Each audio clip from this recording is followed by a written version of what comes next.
Greetings, dear ones. I'm Kryon of Magnetic Service.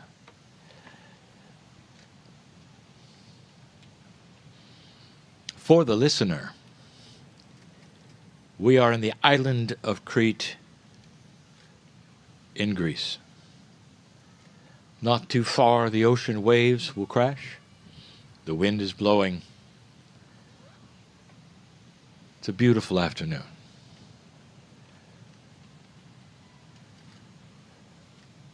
I'd like to give you some information. I would like to extend the last channel. But first, I wish to celebrate the ones in front of me. It would seem in a group like this that you would have those who would truly understand that this is a message from the creative source. And yet there are those who are simply enjoying the energy. And the channeling, they're not too sure of. Even in a group like this, who would come to join in these celebrations, there are still those who would wonder about the correctness, the profundity, or even if it's real. And so I want to celebrate those who are seeking the truth in energy in their own way, and are going to get answers that are profound whether they believe this or not. And that's part of what I want to talk about. There's something beautiful here. There is a process going on right here. We've never identified the process, and it's a worldwide process. But before we do that, let us talk a little bit about Crete. This island is one of the largest in the Mediterranean. It is volcanic.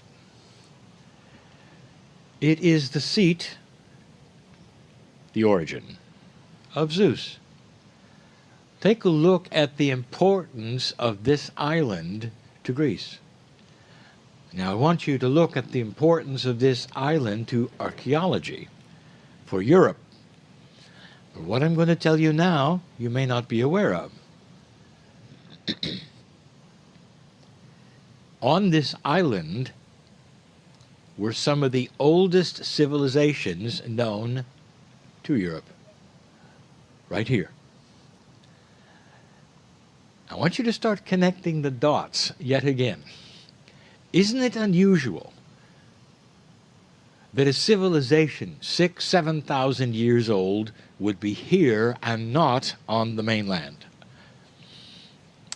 They point at this island and they say, here is some of the oldest artifacts we find of any civilization of Europe. And I smile and I say, does this remind you of a Lemurian? We have told you repeatedly of the process of the exit from Lemurian, the island syndrome. Those in their Akash who are so used to setting up things on an island, and they did it again. Now, let's go back 7,000 years and review what was here. It was the beginning of you, not the beginning of humanity. You were just coming out of another phase where you had destroyed yourselves yet again. Now, I've told you that before. Humanity is 50, 60, 70,000 years old. You are only in the last 15,000 year group.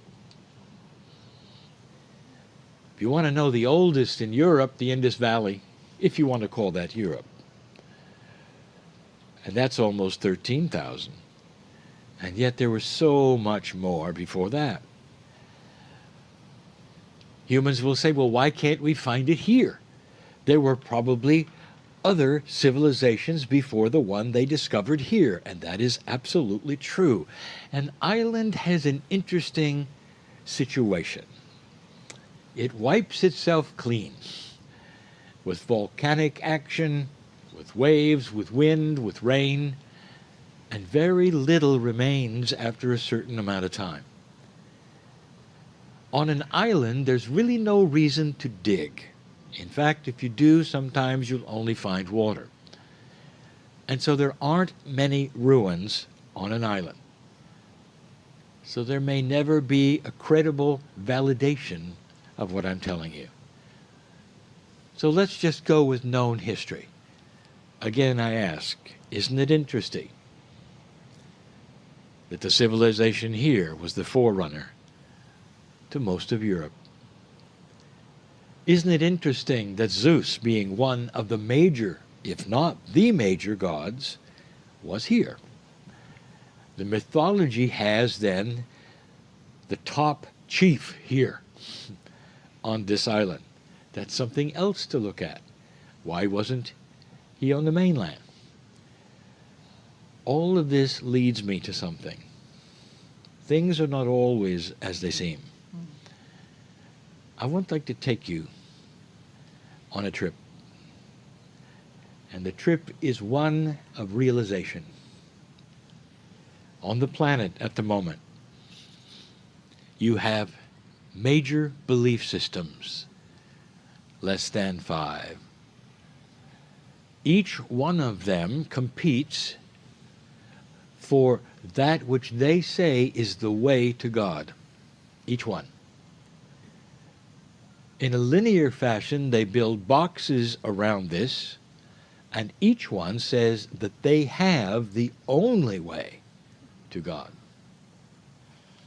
Indeed, there is monotheism. But if you look at the fundamentals of each belief system, they will say the others are wrong. They will say we are right. Let me tell you why. Perhaps you've never connected the dots here. It's a beautiful, beautiful message. The reason they are so sure that their ways, their ancients, their masters, their prophet is the only way is because they have results. They have good information. They have wonderful healings in all of the temples that they have. Whether you call it a church or a synagogue, no matter what, they have healing. So they have this marvelous result, and they feel the love of God, all of them. They feel the same tingles that some of you do when you sit and you meditate and you call upon the creative source.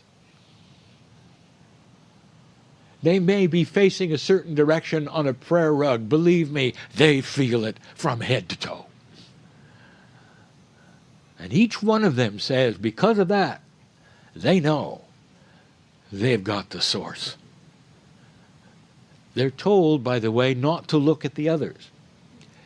It is a very survivalist system, very much like humanity has had forever. Don't look around, stay in your group. That's the survival. Circle with protection. An old, old linear system. But dear ones, among the ancient linear old energy of all of this are the beautiful healings that happen with them all. I want to extend what we told you before. We were in Delphi, sometimes called Delphi, in the lower temple of the goddess. And I told you something that I want to extend today. And I want you to connect the dots from the mythology of Greek to current day. Something was going on that is a process. Logically, 4D brain, left one, I want you to think about what was going on and come to your own conclusion. If you had 12, 1, 2, 3 mythological gods, they were completely and totally invisible because they didn't exist. You might say they were the evolution of spirituality. They were where children start when it comes to learning what the Creator is all about. And so they were invisible. And you might say, well, if they were invisible, how in the world did they ever figure out how to talk to them? How in the world did they ever communicate? How did they ask for things? How did they get information? And we say to you, you mean just like today? Just like today. Did you know that this island is known for music? How did they come up with an evolutionary, elegant system of music when there were invisible gods that didn't exist? How did they get the channeling in Delphi from invisible gods that didn't exist? How did they create painting, poetry, science that literally came out of the ground at them that they got? How did they get advice to live their lives, to defend their country, and win the battles, if it was all fake, invisible, and nonsense? I ask you this, how did it happen? How could it happen? It's the same process as is today. I'll tell you this, the loving God that created this planet, the wind that you feel right now, the ocean that you look at and that you sing to, that particular God knows who you are, knows your name. And you are a piece of that. Therefore, when you go into a state of asking, of wiping away that which is your psyche, your intellect, and coming to a place and saying, dear God, tell me what it is I need to know, you're going to get answers.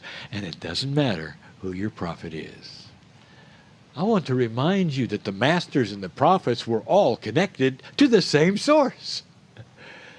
And so they would come and say at this moment, honor each other. Honor those that you would never believe in as part of the creative source. Don't separate anymore. Come together and see the commonality from this very island over to the mainland.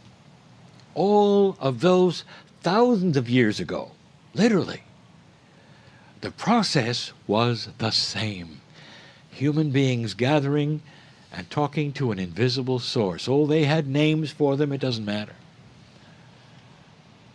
But when they started trusting that which they could not see, no matter what system, no matter what doctrine, no matter what rules might have applied or not, or just men's rules, it didn't matter. Because God, Spirit, saw in them one with pure heart, one who was asking about the things they needed, and they received answers. You can see the results today in the writings, in the beauty and the elegance, the profundity of Greek history. And you can't say it came from mythology, which was nothing at all. You can only say it came from the creative source, which is the same one you are looking at today. This is a new energy. What are you now collectively in this area asking for? Is it remembrance? Is it peace with who you are? Is it to start a journey that you're not sure about? Or is it to extend one that you're not sure about? Have you brought issues and problems? Have you brought grief? I know who you are. And so does the Spirit. The same one that sat here and delivered so much energy and information and beauty and wisdom for so many years. Dear ones, there's a generic principle of love and compassion that looks beyond all of the trappings of superstition, of doctrine, of mythology, and sees the pure heart. Aren't you glad? That is the message. And that's why things worked the way they did. No matter what the names were given to the gods, no matter how dysfunctional they were, no matter what. It was humans looking to the invisible sources and asking, tell me what it is I need to know. Perhaps you might do the same. And then stand back, for you'll get answers. And so it is.